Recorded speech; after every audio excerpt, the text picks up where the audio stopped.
Muito boa noite, caros convidados. É com especial agrado que aqui me encontro para fazer a apresentação do livro e gostaria antes de agradecer a Inês Ugon, que trabalhou comigo na edição do livro, a Bárbara Bulhosa e todo o pessoal da Tinta da China que, com o seu contributo, tornaram este livro possível.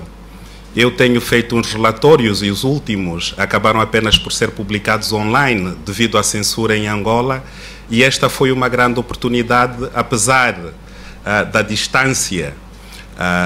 Espero que muitos angolanos possam adquirir esta obra e levar para Angola, evitando assim a censura. E também gostaria de agradecer a todos os amigos que cá estão, em particular o Dr. Mário Soares e a Dra. Maria Barroso, que ao longo desses anos têm sido grandes amigos, a Dra. Maria Antônia Pala, a Margarida Maier e a Celeste Santos, que muito têm contribuído para a minha estadia em Lisboa. E quando cá venho não preciso de ficar em hotéis, não preciso ter custos com escritórios, porque tenho amigos que facilitam a minha estadia por cá. E eu gostaria apenas de dizer sobre o livro. É um trabalho que tenho feito desde 2004, a monitoria da situação dos direitos humanos nas Lundas. É uma situação relativamente trágica, de tortura diária, de assassinatos cometidos por forças privadas de segurança, por soldados das Forças Armadas angolanas, e nos últimos 2 anos tenho acompanhado o incremento desta violência e o aperfeiçoamento das técnicas de tortura e de violência naquela área. E a questão que eu levanto sempre como cidadão angolano: porquê não tendo aquela população, por exemplo, o direito até de pescar, porque muitas das vezes as empresas diamantíferas reclamam que os rios fazem parte das concessões e por isso não podem sequer às vezes acarretar água do rio, ou ter lavras, E então pergunto-me sempre, se essa população também não tem direito a emprego, quer dizer, o que cabe a esta população, e eles são parte.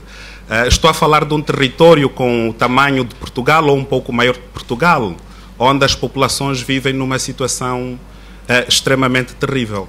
E eu não gostaria aqui de falar muito da violência, porque vão encontrá-la no livro, nas descrições, mas o Meirinho e o Nelo farão a leitura de 2 casos para exemplificar apenas o tipo de tortura e o tipo de assassinatos que ocorrem nesta região, e depois então passaremos à assinatura dos livros, porque não gostaria de roubar mais tempo e muito agradeço o facto de cá estarem a partilhar este momento comigo. Obrigado.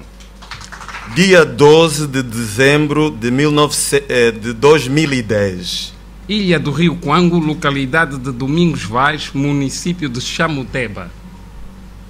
Ocorrência. O grupo viu-se cercado por 7 militares das Forças Armadas angolanas por volta das 6h30, enquanto esfolava uma paca abatida nas cercanias. Sem delonga, os militares passaram a ação.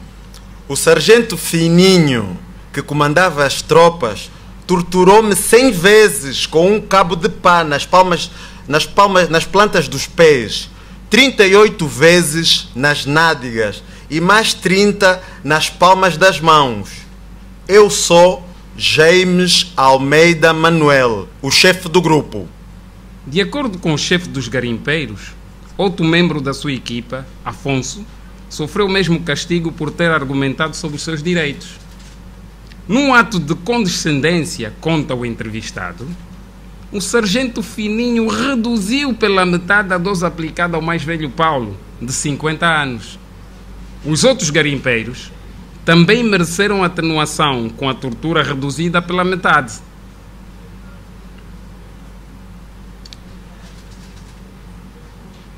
Eu, James Almeida Manuel, asseguro que o sargento Fininho confiscou um lote de 48 diamantes pequenos e ordenou que todos entrássemos para um buraco. Deixou 3 soldados de guarda e prosseguiu com a caça aos outros garimpeiros. À hora do almoço, os nossos guardas obrigaram-nos a cozinhar a nossa comida para eles. Preparamos a paca com funs, eles serviram o almoço, apenas para o rapaz que cozinhou teve direito a comer. Nós passamos fome. Após a captura total de 15 garimpeiros, os soldados encaminharam-nos ao seu posto, a mais de meia hora de caminhada. Apesar dos capturados terem sido amarrados uns aos outros pelas camisas e as calças, segundo o interlocutor, 4 escaparam. A descrição da unidade militar feita pelos garimpeiros corresponde ao modelo dos acampamentos montados pelas FARC na região. São cabanas de pau a pique cobertas com lonas. As melhores unidades são compostas de simples tendas. Na unidade, estenderam-nos de barriga para o ar, uns juntos dos outros. Fizeram-nos de escadas. Cada soldado começava a pisar-nos com botas do primeiro ao último. O pelotão todo passou por cima de nós. A seguir, as tropas cambalhotavam sobre os nossos corpos, o primeiro ao último. Quando acabaram de nos torturar, o tenente Duando e o seu adjunto, o sargento Fininho, chamaram-me como chefe do grupo, obrigaram-me a ir ao bairro buscar dinheiro para resgatar os outros. Os oficiais das Forças Armadas Angolanas, FA, exigiram a quantia de $1000 americanos para a libertação dos prisioneiros. Eu disse que era impossível arranjarmos esse dinheiro, porque éramos do Cafunfo. Falei que eu poderia, no máximo, arranjar $500, e eles concordaram. Eu tive de caminhar cerca de 2 horas, com os pés inflamados, até o bairro Domingos Vaz. Fui bater à porta do meu patrocinador, o conhecido comprador de diamantes Sarito Dubié, que fez a entrega do valor acordado. E tive de empreender nova caminhada por mais cerca de 2 horas para resgatar os meus companheiros. Os soldados das FA, das Forças Armadas, disseram-nos que, se quiséssemos trabalhar, tínhamos de colaborar com eles. No dia seguinte apareceram no bairro e fomos todos juntos à casa do patrocinador Sarito para discutirmos a colaboração. Eles, os soldados, comandados pelo tenente Duando, pediram-nos desculpas. O patrocinador explicou que já tinha pago ao pelotão das FA, que antecedeu os captores, e os mesmos tinham garantido que dariam a lista com os nossos nomes ao pelotão, que lhes renderia. Para a criação de um clima menos tenso de colaboração, segundo o interlocutor, o tenente das FA procedeu à devolução de 5 dos 48 diamantes. Ele disse que o resto seria enviado ao comandante da Brigada 75 no Luzamba.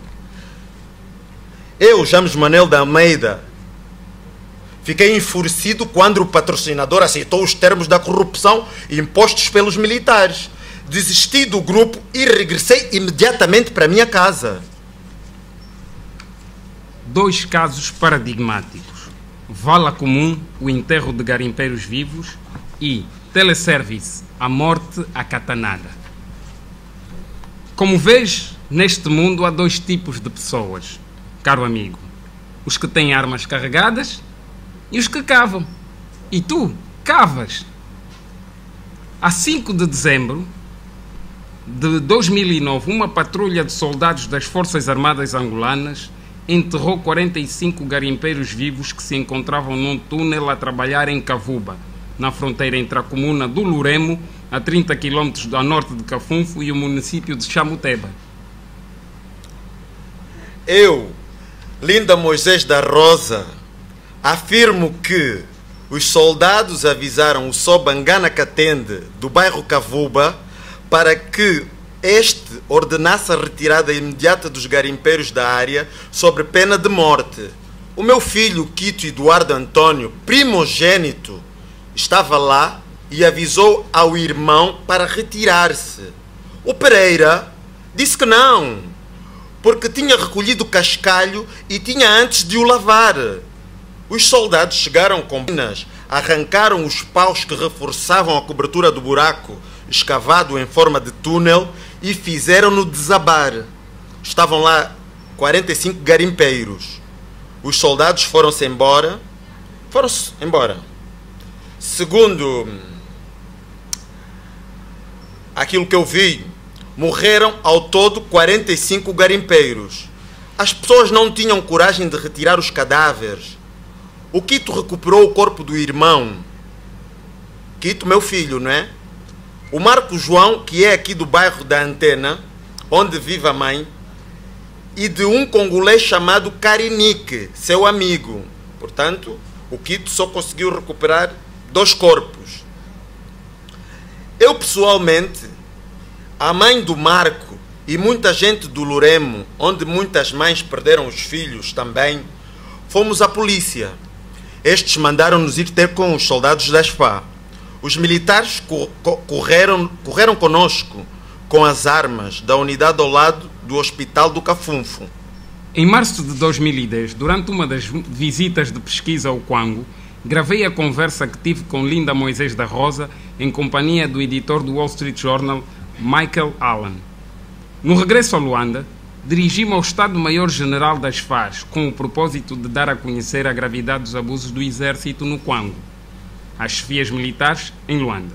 A Secretaria do Estado-Maior-General das Forças Armadas Angolanas encaminhou-me para a Direção de Educação Patriótica, do outro lado da rua, onde tive a oportunidade de escutar com os membros da secretariado da referida direção o depoimento de Linda Moisés da Rosa.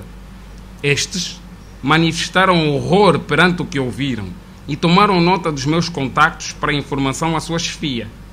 Eu nunca mais soube das diligências internas.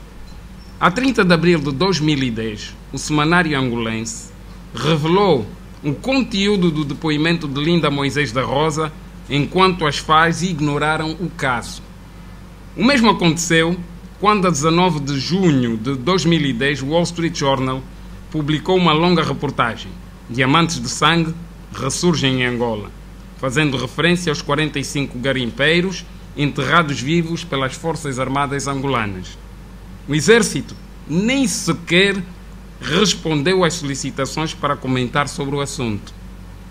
Por sua vez, o secretário de Estado dos Direitos Humanos, General Antônio Bento Bembe, disse ao jornalista americano: Sei que muitos desses casos acontecem e sei de muitos outros casos sobre os quais o jornalista ainda não ouviu falar.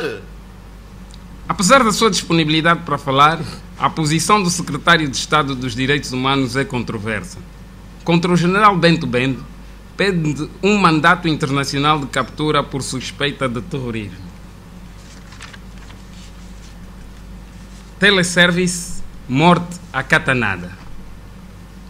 A 5 de fevereiro de 2010, a camponesa Linda Moisés da Rosa perdeu o seu segundo filho, Quito Eduardo Antônio, de 33 anos, morto à catanada por um guarda da Teleservice em Cafunfo, sua terra natal. Como notei a ausência do meu filho perante o regresso dos seus colegas do garimpo, decidi procurá-lo juntamente com os outros membros da família, sem sucesso. No dia seguinte, os colegas do Quito, identificados apenas como Russo, Fezadeiro e Smith, que entre si formavam um grupo de garimpo, dirigiram-se ao bairro e contaram a verdade sobre a morte de Quito. Segundo a camponesa, e de acordo com depoimentos de testemunhas oculares, os guardas da Teleservice enfureceram-se com Quito Eduardo Antônio quando este revelou não ter dinheiro para lhes pagar o acesso à mina, insistindo em continuar a lavar o cascalho para efetuar um pagamento a posterior. Mataram-no com um golpe de katana na nuca, outro na testa e um terceiro no rosto, do lado direito, e atiraram o corpo ao rio Quango. Os guardas da Teleservice costumam receber dinheiro dos garimpeiros e autorizam-nos a retirar o cascalho da lavaria. O Quito não tinha o dinheiro, pediu para lavar o cascalho e pagar depois, por isso mataram o miúdo. Ele acrescenta que, para comprarem o silêncio e a cumplicidade dos outros garimpeiros, os elementos da segurança da Teleservice entregaram 4 baldes de cascalhos aos rapazes Russo, Fezadeiro e Smith, e os guardas disseram-lhes que o cascalho servia de pagamento para não descobrirem a verdade. Todos nós, os familiares das várias famílias em conjunto, inclusive a família do Quito e eu, dirigimos-nos à lavaria do Dunde, na área do Pone. Os rapazes sobreviventes vivem no Pone e acompanharam-me até o posto da Teleserve, na lavaria, onde o meu filho foi morto. Eles, os guardas da Teleservice, perguntaram-me o que eu fazia aí. Eu expliquei que procurava o corpo do meu filho, que eles mataram. A camponesa relata que os guardas a convidaram a entrar no seu acampamento e com ela se reuniram no Jango. Informaram-na de que estavam a cumprir ordens superiores e levaram-na até a zona da lavaria industrial onde os garimpeiros tinham feito a recolha do cascalho. Os guardas da Teleservice ligaram ao posto do Timbulage. O gerente deles ordenou que os seguranças me acompanhassem à beira do rio para procurar o corpo. Vencidos pelo cansaço e pelo cair da noite, os familiares e guardas regressaram ao Jango depois de muita procura. Quando os guardas afirmaram terem cumprido com parte que lhes cabia, eu resolvi permanecer no Jango e disse que não sairia dali sem ver o corpo do meu filho. Então o chefe autorizou a guarda a conceder-me 5 dias para localizar o corpo. Segundo a camponesa, o 3º dia de buscas, os guardas disseram-me que estavam a cumprir ordens. Era uma missão mandada. Diziam, se não matarmos, o governo vai dizer que combinamos com os garimpeiros para dividirmos o dinheiro. A camponesa afirma ter informado pessoalmente a polícia do seu infortúnio. De seguida, soube que as autoridades já estavam a par do caso e consideravam seu filho e outros garimpeiros como culpados pelas suas próprias mortes. Para além da polícia, a mãe também contactou a administração local e diz que esta se manifestou incapaz de tomar quaisquer medidas. Eu disse, está bem. Então assim o governo vai governar com quem? Se está a matar os jovens. Eles responderam que o governo não conta conosco, os choques. Quando dizem o povo, vocês, choques, não estão incluídos. O governo não vos conta. O governo conta o povo de fora. Vocês, choque, não. Nós não sabemos agora o que somos. Nós nascemos aqui. O Rio dos Diamantes está aqui, na nossa terra, onde dei a luz ao meu filho. O meu Quito bebia a água do rio Quango. Foi desta água que lhe dei banho. Os estrangeiros estão a apoderar-se dos diamantes. Os nossos filhos não podem beneficiar dos diamantes e são mortos. Os guardas da Teleservice disseram: o teu filho é um Zé Ninguém. Disseram que eu sou ninguém na sociedade e que o meu filho não faz falta em Angola. Em relação à primeira questão sobre se corro perigo ou não, eu penso que o que me anima é cumprir com o meu dever profissional e o dever de cidadão. E eu espero que esteja num país onde a vida possa ser respeitada. E uma forma de garantir que a vida não seja banalizada em Angola é lutando pela sua... para que o governo, para que a própria população saiba respeitar a vida como um elemento sagrado. E é isso que falta em Angola. Por isso, não é o silêncio que, por exemplo, protege as populações das Lundas. Falando ou não falando, eles continuam a ser mortos diariamente. Continuam a ser torturados diariamente. E muitas vezes olhamos para Angola, depois de 10 anos de paz.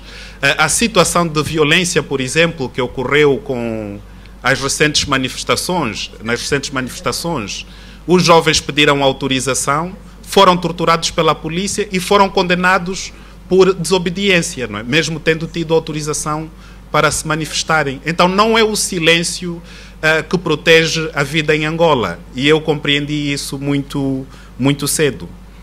A outra questão sobre as minhas viagens às Lundas, devo dizer que em fevereiro passado, quando lá estive pela última vez, de Luanda às Lundas, fui parado e revistado 14 vezes. Algumas vezes à procura de armas, outras vezes à procura de imigrantes ilegais, outras vezes à procura não sei de quê. E eu, regra geral, entregava os documentos do amigo que ia ao lado, porque eu sabia que aquilo era uma brincadeira, então entregava os documentos de outra pessoa. E nem sequer me perguntavam, ou sequer os agentes policiais disputavam que aqueles documentos não eram meus.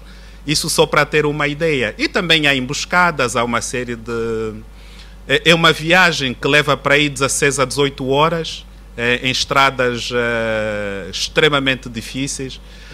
Não há acomodação, não é?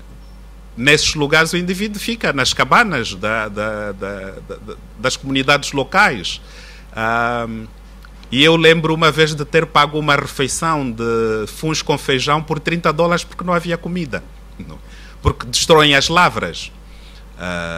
E então é uma situação terrível, mas eu acho importante continuar a fazer esse trabalho e também mostrar, e uma das grandes dificuldades, porque esta região, existe pouca informação sobre esta região, tem a ver precisamente com a dificuldade de acesso. Mas isso não deve desencorajar os investigadores a prosseguir com o seu trabalho. Eu penso até que é um desafio que deve ser ultrapassado, porque ajuda-nos a compreender. Por exemplo, eu tive uma ideia melhor do trabalho que os chineses estão a fazer nas estradas em Angola, realizando essas viagens para as Lundas, porque em novembro do ano passado, quando lá fui, havia um tapete novo, bonito e brilhante até. E passados 3 meses já não havia nada. Não é? Foi uma camada muito fina que se passou pela estrada e com as chuvas essa camada fina desapareceu. E então é possível compreender melhor não só a situação de violência, mas também a gestão dos projetos, o que está a ser feito. Vi uma escola que tinha sido acabada de construir com teto. No regresso, esta escola já não tinha teto. Menos de uma semana. Bastou uma chuva para levantar o teto todo. E então eu penso que o povo, se tem medo ou não, eu não tive dificuldades em recolher depoimentos, porque hoje as pessoas compreendem que o silêncio em nada contribui para a sua segurança, porque são mortos a mesma, são torturados a mesma. Então o melhor é partilharem as suas experiências. E um caso que me tocou em 2006, eu publiquei num jornal a fotografia do indivíduo que foi morto também pelos soldados das FA, e o comandante de brigada, um general, quando a população foi apresentar queixa, o general tirou 800 dólares do seu bolso para pagar pelos funerais dos 3 elementos que morreram. Eu publiquei a fotografia de um. E o pai, a passar na rua, o pai chamou-me e disse: olha, o único consolo que eu tenho da morte do meu filho é o facto desta fotografia ter sido publicada num jornal, porque não há justiça. Porque ao menos o caso foi revelado e o contacto da família com o general foi descrito. Passado pouco tempo, esse general foi promovido, mesmo depois da Procuradoria Militar ter acedido ao caso. É um exemplo. Eu começo pela questão da Teleservice. Eu acho essa uma pergunta pertinente. A Teleservice é uma empresa que tem como sócios todos os ex-chefes de Estado-Maior generais do Exército e alguns dos principais generais do Exército no ativo. Este é o poder e é a principal empresa privada de segurança em Angola. É uma força paramilitar com mais de 8.000 homens, grande parte deles provenientes do próprio Exército, e que tem os maiores contratos de segurança em Angola das multinacionais, embaixadas, das empresas privadas, das empresas de exploração diamantífera. E qual é a relação entre a Teleservice, o governo e a tortura? algumas das patrulhas que são efetuadas nessa área e os métodos de tortura são os mesmos, incluindo as patrulhas muitas das vezes são conjuntas entre elementos da SFA e da Teleservice, porque a direção é a mesma, tanto da SFA como da Teleservice. E este é um dos grandes problemas da promiscuidade política. Por outro lado, há um outro terceiro elemento. É que nestas sociedades mineiras, na sociedade mineira do Cuango, por exemplo, que neste momento é o principal projeto de exploração, há também na sociedade uma empresa detida por generais, a Lumanhe. E um dos principais acionistas da Lumanhe, que ganha também como investidor no setor diamantífero, é o general Copelipa, que todo mundo sabe que é o ministro de Estado e chefe da Casa Militar do Presidente da República.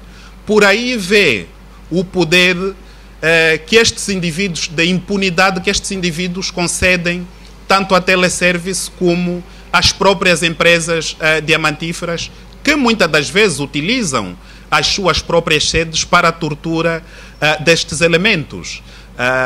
E devo dizer que, por exemplo, quando as empresas precisam de indivíduos para capinar, ao invés de utilizar a máquina, recolhem os garimpeiros ou as comunidades locais e põem-nos a fazer trabalhos forçados. Não é? Quando os indivíduos da Teleservice precisam de lavar a sua farda, vão e aprisionam os garimpeiros e põem-nos a lavar as suas fardas, a cozinhar para eles, a fazer tudo o que pretendem. A outra questão, isto está ligado à questão como seguir o rastro dos diamantes. Em 2000, o governo, em 1999, o governo autorizou a criação de uma empresa com o direito exclusivo de comprar os diamantes no mercado angolano, tanto formal como informal, que se chama Ascorp. E a Ascorp é uma sociedade entre um dos principais magnatas dos diamantes, Lev Leviev, de origem russa e israelita, Sylvain Goldberg, que é um israelita, e Isabel dos Santos. Em 2004, a Isabel dos Santos transferiu a sua sociedade para a mãe e não deixa de ser herdeira desta mesma cota. Portanto, estes diamantes, esses indivíduos, esta empresa, teve autorização para comprar os diamantes dos garimpeiros, que são considerados ilegais. Não é? E o que é que acontecia e continua a acontecer até hoje? O garimpeiro cava, vai vender os diamantes. Se a empresa achar que não tem de pagar pelo diamante, chama a polícia e prende o indivíduo porque ele está a agir de forma ilegal. Quer dizer, só há legalidade quando o garimpeiro aceita o preço que a Ascorp paga. E estes diamantes vão parar a Antuérpia, vão parar a Israel. Os proventos desses diamantes, alguns são investidos em Portugal, onde o general Copelipa tem várias empresas, e quando vêm cá investir, ninguém lhes pergunta qual é a proveniência dos fundos. Este é o grande problema. Sobre se existem pessoas ou organizações a fazer este trabalho com as comunidades, tem havido tentativas. Em 2006, depois de apresentar um relatório, por exemplo, vários doadores internacionais reuniram-se para realizar um programa de desenvolvimento nesta área com uma condição, que não se falasse dos direitos humanos. E fizeram isso os americanos, inclusive até o que foi muito mais estranho é que houve uma associação entre as empresas que estavam a cometer esses crimes, doadores internacionais, para fazer um programa que nada tinha a ver com a realidade local, de formação dos administradores municipais para a melhor gestão destas localidades. E eu chamava isto uma forma de lavagem de imagem. Feliz ou infelizmente, este programa, depois de grandes anúncios e fanfarras publicitárias, não teve pernas para andar. Mas valeu o gesto dos doadores internacionais mostrarem que, de facto, não têm mãos a medir quando se trata de encobrir esse tipo de situações.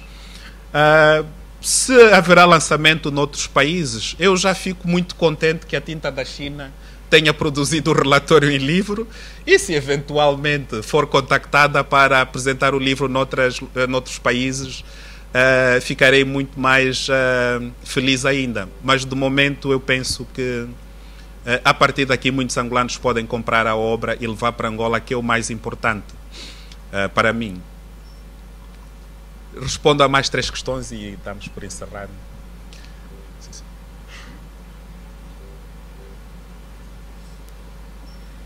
Boa noite. O seu livro é essencialmente sobre aluvião, não sobre Kimberlites, pois não? Eu tenho a sensação que essencialmente as situações, o que descreveu é essencialmente situação aluvionar, não Kimberlites, não as sociedades que operam nessa área. Sim, há apenas um caso de operação em Kimberlitos, que é na Lunda Sul, é o projeto Catoca. Na região do Quango não há projetos de Kimberlitos, é exploração aluvial. Boa exploração aluvial é a exploração feita nos leitos dos rios, no leito do rio Quango e noutros rios, e é um tipo de extração muito mais fácil, enquanto que o Kimberlito exige alta tecnologia e grande maquinaria. O processo de extração aluvial de diamantes pode ser feito com pás e picaretas e enxadas. Esta é a grande diferença. Por isso, a maior concentração de problemas está na região do Quango, que é a principal região de exploração aluvial de diamantes. É que na região de Kimberlites, que eu conheço bem a situação, há outro tipo de situações que não as que apontou. Talvez haja empresas a trabalhar também na área de responsabilidade social, que aqui não foi mencionada, mas percebo que o enfoque seja outro. Eu não mencionei, e tem inclusive vídeos de escolas, e vou-lhe dar um exemplo. Esta empresa, Sociedade Mineira do Quango, recentemente, há vários meses, inaugurou uma escola próxima da zona onde as pessoas fazem a travessia. E a partir das 17 horas, apesar de haver aulas até depois das 17, a partir das 17 horas impõem um recolher obrigatório, porque a escola está dentro do posto da teleservice. E o que é que acontece? Muitas violações de meninas. E eu não chamo a isto de projeto social, porque construíram uma escola. Mas há outros tipos Isto é um de projetos. grande abuso. Mas há outros tipos Nesta de região, a senhora pode ir lá procurar, e se tiver muitos projetos que são benéficos para a população, eu estarei de acordo consigo se me provar que existem. Eu trabalho nessa área desde 2004 e não conheço, para além de a Odebrecht, enquanto lá esteve, tinha um projeto de distribuição de leite de soja a algumas crianças, numa zona que produz centenas de milhões de dólares. Chamar projeto social a uma empresa que distribui uns pacotinhos de leite de soja é um abuso.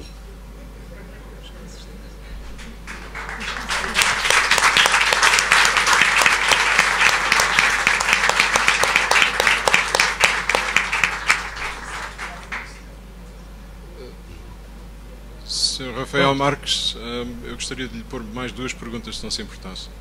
A primeira, há um caso relativo à província do Cunene, e eu compreendo que a província do Cunene não é provavelmente a sua área de maior interesse neste momento, mas provavelmente já terão ouvido sobre isso. Há um indivíduo que é, se não me engano, subchefe de PIC do Cunene, que é de nome Batista Começo, e que apresentou uma queixa em relação a 2 oficiais mais séniores dentro dos serviços secretos, em como eles estavam envolvidos no tráfico de drogas. Ele mandou cartas à Procuradoria-Geral e mandou à DNIC, e o que aconteceu foi que a Procuradoria-Geral ordenou a sua detenção e aparentemente os verdadeiros culpados no caso não estão a ser perseguidos. Gostaria que comentasse essa situação. A outra situação é, dado que Angola é neste momento já chairman da SADC, dá-se esta situação com os jornalistas moçambicanos que, tendo obtido vistos legalmente com o consulado de Angola em Maputo, chegaram a Luanda e nem sequer conseguiram entrar em território angolano. Gostaria que comentasse sobre isso também. Muito obrigado. Sim. Eu devo dizer que não estou bem informado sobre o caso do Batista Começo. É um caso que eu tomei conhecimento pelos órgãos de informação, mas não deve ser o primeiro caso do género. E neste momento, por exemplo, está detido o antigo comandante provincial da polícia de Luanda, num caso em que altos oficiais da polícia, após terem ordenado a apreensão de mais de 3 milhões e 500 mil dólares, que foram roubados do Banco Nacional, ficaram com o dinheiro, incluindo o próprio comandante provincial. E quando um dos agentes que foi encarregue de investigar o caso chegou a ou estabeleceu essa relação, estabeleceu provas de que tinha sido o comandante provincial, foi morto, foi assassinado em pleno dia, na via pública. E é o caso que está a ser julgado porque não foi possível abafar. Aconteceu em Luanda. No Cunene é possível abafar porque está muito mais distante e é muito mais difícil as pessoas obterem informação e até lidarem com jornalistas e órgãos de informação para apresentarem a sua versão. Sobre o caso dos jornalistas da SADC, é um caso infeliz que efetivamente aconteceu. A própria Embaixada Angolana reconheceu ter emitido vistos aos jornalistas e foram proibidos de entrar no país. É uma questão de abuso da autoridade e ficou muito mal Angola, tendo assumido a presidência da SADC, quer dizer, que demonstrou não estar aberta a... Eu penso que foi um caso bastante infeliz por parte das autoridades migratórias. E mais infeliz ainda a tentativa de justificação do próprio governo, que não colheu porque a própria embaixada acabou por contradizer as declarações do ministro das Relações Exteriores, que tentou defender a ação, como tendo dito que os jornalistas não tinham visto. Obrigado. Terminamos. Então, vamos dar por terminada esta sessão. O Rafael Marques estará disponível para autografar os livros que quiserem. Mais uma vez, muito obrigada por terem vindo. Espero que tenham gostado de toda esta conversa, todas estas informações. E espero ainda mais que gostem de ler o livro e que ele seja útil. Muito obrigada. Boa noite.